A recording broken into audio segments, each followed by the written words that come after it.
बंगाल चुनाव के नतीजे वाला दिन आ ही गया और साफ होने जा रहा है कि बंगाल में किसकी सरकार बनने जा रही है। आपको इस खास रिपोर्ट में पूरा चुनाव का वो खेल समझाते हैं जो इन नतीजों को बहुत दिलचस्प बना रहा है। सवाल कि क्यों ये चुनाव के नतीजे बीजेपी और टीएमसी के लिए करो या मरो की हद तक आ गए। सवाल कि बीजेपी के पिछड़ने की कौन सी वजहें मानी जा रही हैं। और ममता बनर्जी की सीट पर तो गजब ही हो गया। एक तो जहां ईवीएम रखी है उस स्ट्रॉन्ग रूम में बीजेपी की गाड़ियां जाती देखी गई, जिससे नतीजों के कुछ घंटे पहले ही बड़ा हंगामा मच गया। वहीं इससे पहले ममता की सीट पर एसआईआर के जरिए भी बड़ा उलटफेर होने के संकेत पहले ही मिल चुके थे।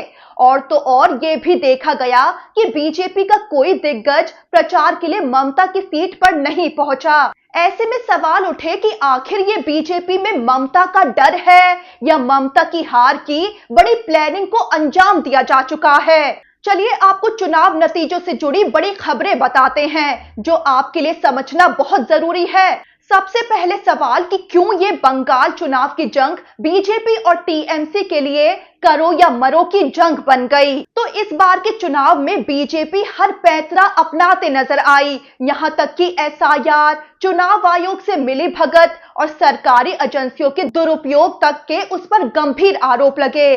और तो और बंगाल में भारी मात्रा में केंद्रीय बलों की तैनाती कर दी गई, जिससे संदेश गया कि ताकि बंगाल पर दबाव बनाया जा सके।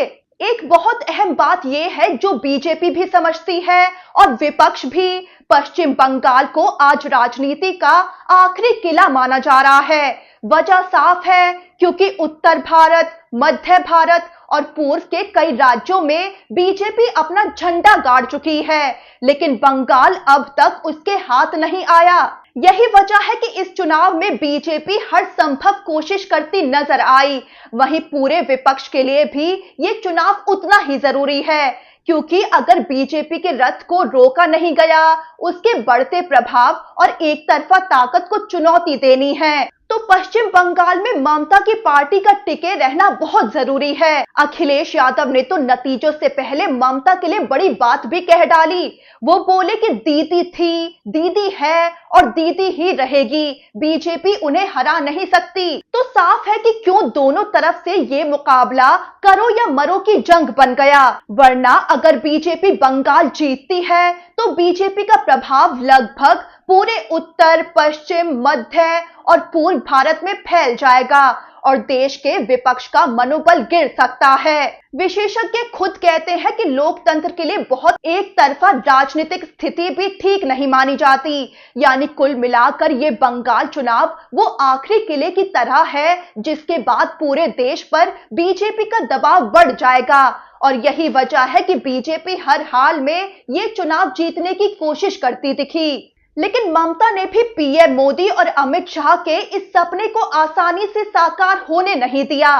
ममता ऐसी चट्टान की तरह खड़ी हो गई कि बीजेपी की पूरी रणनीति कांच की तरह बिखरती हुई नजर आने लगी। अब आपको वो वजहें जानना जरूरी है जो बीजेपी के पिछड़ने के संकेत दे गई। तो इसके पीछे 10 बहुत दिलचस्प वजहें हैं। पहली वजह तो है एसआईआर। लोगों को लाइन में खड़ा किया गया, नाम काटे गए, छोटी छोटी बातों पर लोगों को नोटिस भेजे गए। इससे आम जनता में गुस्सा फैल गया। ममता बनर्जी ने तो इसे लोगों के अधिकार पर हमला करार दिया और ये बात लोगों के दिल तक पहुंच गई। ऐसे में विशेषज्ञ बोले कि जनता ने एसआईआर का बदला लेते हुए ममता के पक्ष में एक तरफा वोटिंग की है। यानी एसआईआर के नाम का जो औजार वोटरों के नाम काटने के लिए चुनाव आयोग ने निकाला था, उसने बीजेपी की ही जड़ काट डाली। बीजेपी के पिछड़ने की दूसरी वजह दिख रही है मुस्लिम वोटर का जबरदस्त रिएक्शन सामने आना। दरअसल एसआईआर के तहत सबसे ज्यादा मुस्लिम लोगों के नाम वोटर लिस्ट से काट दिए गए। ऐसे में मुस्लिम समुदाय में डर का माहौल बन गया कि जिनके वोट बच गए हैं, अगर उन्होंने वोट नहीं डाला तो बाद में उनके अधिकारों को छीना जा सकता है। नतीजा ये हुआ कि मुस्लिम समुदाय ने रिकॉर्ड तोड़ वोटिंग की। कई लोग दूसरे राज्यों से सिर्फ वोट देने के लिए पहुंचे। वोटिंग का जो आंकड़ा है उसमें मुसलमानों के हिस्से से 99% वोटिंग हुई और ममता के लिए ये बहुत फायदेमंद साबित होता दिखाई दिया। बीजेपी की हार के लिए तीसरी वजह दिख रही है महिला वोटर का एक तरफा झुकाव होना। तो बीजेपी की छवि बंगाल में महिला विरोधी पार्टी की रही है। पूरे कैंपेन में भी महिलाएं ना के बराबर ही नजर आई। दूसरी तरफ ममता बनर्जी के नेतृत्व में महिलाओं की पूरी फौज उतरी हुई दिखी। टीएमसी की महिला सांसद सयानी घोष ने तो ऐसा मोर्चा संभाला कि बीजेपी के पसीने छुटा दिए। महिलाओं में ममता की पार्टी के लिए इससे पैठ बरकरार रह गई। बीजेपी के पिछड़ने की चौथी वजह दिखी बाहरी पार्टी वाली छवि। बीजेपी के बड़े चेहरे तो पहुंचे लेकिन वो दिल्ली और यूपी से थे। ऐसे में बंगालियों से जुड़ाव कम महसूस हुआ। ये संदेश गया कि बीजेपी बंगाल की संस्कृति को नहीं समझती है। दूसरी तरफ ममता बनर्जी से जुड़ाव दिखा और उन्हें अपनी नेता के रूप में देखा गया। बीजेपी के लिए पांचवा झटका रहा एजेंसियों का ज्यादा दबाव बनाना। तो चुनाव के दौरान CBI, ED, income tax, NIA सब केंद्रीय एजेंसी एक्टिव दिखी। ममता की पार्टी के कई नेताओं और कार्यकर्ताओं पर कार्रवाई हुई। यहां तक कि आईपैक के डायरेक्टर को भी जेल भेज दिया गया। आईपैक वो कंपनी जो टीएमसी के राजनीतिक अभियान में मदद कर रही है। ऐसे में वोटर्स को लगा कि एक अकेली ममता दीदी को बीजेपी के सारे लोग मिलकर परेशान कर रहे हैं। बंगाल में भारी सेंट्रल फोर्सेस की भी तैनाती हुई जिससे ये मैसेज गया कि केंद्र की तरफ से बंगाल पर बहुत ज्यादा दबाव बनाया जा रहा है। जनता को लगा कि एक नेता को मिलकर टारगेट किया जा रहा है और चुनाव में ममता की पार्टी को लोगों की सहानुभूति मिलती दिखी। उल्टा भ्रष्टाचारी दिखाने वाली बीजेपी की चाल फेल होती नजर आई। बीजेपी के पिछड़ने की छठी वजह मानी गई मजबूत स्थानीय चेहरा ना होना। बीजेपी के पास ममता बनर्जी के मुकाबले कोई बड़ा बंगाली चेहरा नहीं था। चुनाव मोदी वर्सेस ममता बन गया और ये समीकरण बीजेपी को नुकसान की वजह बन गया।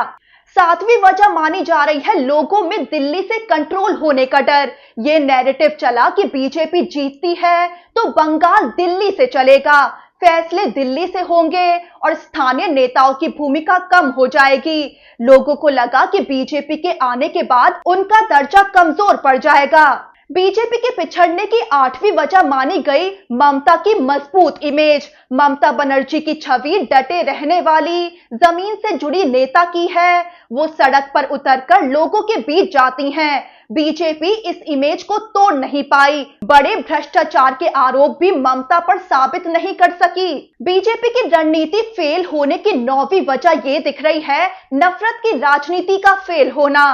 क्योंकि बंगाल के लोगों में पहचान और संस्कृति ज्यादा मायने रखती है। यहाँ ध्रुवीकरण की राजनीति उतनी असरदार नहीं दिखी। लोगों ने बीजेपी की नफरत वाली राजनीति को ज्यादा स्वीकार नहीं किया और बीजेपी के पिछड़ने की 10वीं वजह ये मानी जा रही है बांग्ला गौरव का मुद्दा।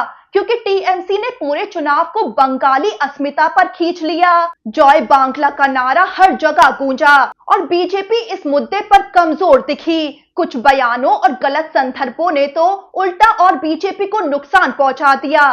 जैसे योगी आदित्यनाथ ने तो अपने भाषण में ये कह डाला था कि तुम मुझे खून दो मैं तुम्हें आजादी दूंगा। ये नारा स्वामी विवेकानंद ने दिया था, जबकि असल में ये नेताजी सुभाष चंद्र बोस का नारा था जिस पर बीजेपी की खूब खिल्ली भी उड़ी। लेकिन संदेश साफ ये गया कि बीजेपी के सबसे बड़े नेता ही बांग्ला गौरव से वाकिफ नहीं हैं और ये बीजेपी के लिए बड़ा नुकसानदायक साबित हो गया। अब बात करते हैं हाई प्रोफाइल सीट भवानीपुर की, जहां से खुद ममता बनर्जी मैदान में हैं और उनके सामने हैं बीजेपी के सबसे बड़े बंगाली चेहरे शुवेंदु अधिकारी। तो नतीजों से कुछ घंटे पहले भी यहां हंगामा मच गया। टीएमसी कार्यकर्ताओं ने आरोप लगाया कि बीजेपी के झंडे लगी 2 गाड़ियों को स्ट्रांग रूम के परिसर में जाने दिया गया जहां ईवीएम रखी हुई है। वहीं इस बवाल से पहले भी रात के अंधेरे में खुद मुख्यमंत्री ममता बनर्जी ने 4 घंटे तक स्ट्रांग रूम की निगरानी भी की थी, क्योंकि स्ट्रांग रूम में कुछ लोग बिना अनुमति के मौजूद दिखे थे, जिसने फिर से बीजेपी और चुनाव आयोग की मिलीभगत के आरोपों को और तेज कर दिया था। वहीं ममता की सीट इसीलिए और चर्चा का विषय बनी हुई है क्योंकि एसआईआर के तहत यहां से कुल 51,000 वोट काट दिए गए, जबकि पिछले चुनाव में ममता बनर्जी 58,000 कुछ वोट के मार्जिन से जीती थी। ऐसे में मुकाबला यहां देखने लायक बन गया। यही नहीं, दिलचस्प तो और तब हो गया जब ममता की सीट पर ना तो पीएम मोदी ने कदम रखा, ना किसी और बीजेपी के दिग्गज ने। चुनाव प्रचार में जो तीनों दिग्गज पीएम मोदी, अमित शाह और योगी आदित्यनाथ बेहद एक्टिव नजर आए, वो ममता की सीट पर प्रचार करने ही नहीं पहुंचे, जिसके बाद ये सवाल और तेज हो गए कि क्या ये ममता का डर है और बीजेपी ने पहले ही हार मान ली है, या बीजेपी ने ममता की सीट पर बड़ा खेल पहले ही कर दिया है कि इतनी आश्वस्त है अपनी जीत को लेकर। वहीं ममता के खिलाफ उतरे शुवेंदु अधिकारी की बात करें तो वो पहले ममता के ही बेहद करीबी माने जाते थे, लेकिन पाला बदलकर वो बीजेपी में चले गए थे और तो और नंदीग्राम सीट से वो ममता को चुनाव में हरा भी चुके हैं। इस बार शुवेंदु अधिकारी 2 सीट पर चुनाव लड़ रहे हैं, पहली तो भवानीपुर से ममता बनर्जी के सामने और दूसरी नंदीग्राम से शुवेंदु का मुकाबला पवित्रगढ़ से है। पवित्रगढ़ ने भी शुवेंदु के साथ टीएमसी का दामन छोड़ दिया था, लेकिन अब फिर वो ममता के साथ आ गए हैं। ऐसे में 2 पूर्व करीबियों के बीच ये मुकाबला बन गया। वहीं आपको एक और बात बता दें कि बंगाल की कुल 294 में से 293 सीटों पर ही नतीजे आ रहे हैं। बची हुई एक सीट दक्षिण 24 परगना जिले की फाल्ता विधानसभा सीट है, जिसको लेकर नतीजे 24 मई को आएंगे, क्योंकि चुनाव आयोग ने चुनाव में गड़बड़ी के आरोपों के चलते यहां के सभी बूथों पर 21 मई को दोबारा वोटिंग का ऐलान किया है। ऐसे में ममता के भतीजे और टीएमसी के राष्ट्रीय महासचिव अभिषेक बनर्जी ने तो बीजेपी के दिग्गजों को फाल्ता से चुनाव लड़ने की बड़ी चुनौती दे डाली है। यहां तक कि मुख्य चुनाव आयुक्त ज्ञानेश कुमार को भी नहीं बख्शा है। अभिषेक बनर्जी बोल पड़े कि बांग्ला विरोधी गुजराती गैंग और उनके साथी ज्ञानेश कुमार को मेरे डायमंड हार्बर मॉडल को नुकसान पहुंचाने में 10 जन भी कम पड़ जाएंगे। वो आगे बोले कि मैं केंद्र सरकार को चुनौती देता हूं कि अपने सबसे मजबूत नेता को यहां भेजो, अगर हिम्मत है तो फाल्ता से चुनाव लड़ो। तो बंगाल चुनाव काफी हंगामेदार रहा है। पहले तो वोटर लिस्ट को लेकर बवाल हुआ कि बीजेपी के इशारे पर एसआईआर के तहत बड़ी धांधली हो रही है। फिर वोटिंग वाले दिन भी जगह जगह बवाल मचा। फिर ईवीएम की निगरानी के दौरान भी बीजेपी पर स्ट्रांग रूम में घुसने के आरोप लगे और यहां तक कि वोटों की गिनती प्रक्रिया पर भी खुद ममता ने सनसनीखेज आरोप लगा डाले। ममता ने अपनी पार्टी के लोगों को आदेश दे दिया कि जब तक वो प्रेस कॉन्फ्रेंस करके खुद नतीजे घोषित नहीं करती, तब तक कोई भी काउंटिंग टेबल से ना हटे। ममता ने ये इशारा दिया कि चुनाव आयोग एक साजिश के तहत उनके वोट बीजेपी को और बीजेपी को मिले वोट को उनका बता सकता है।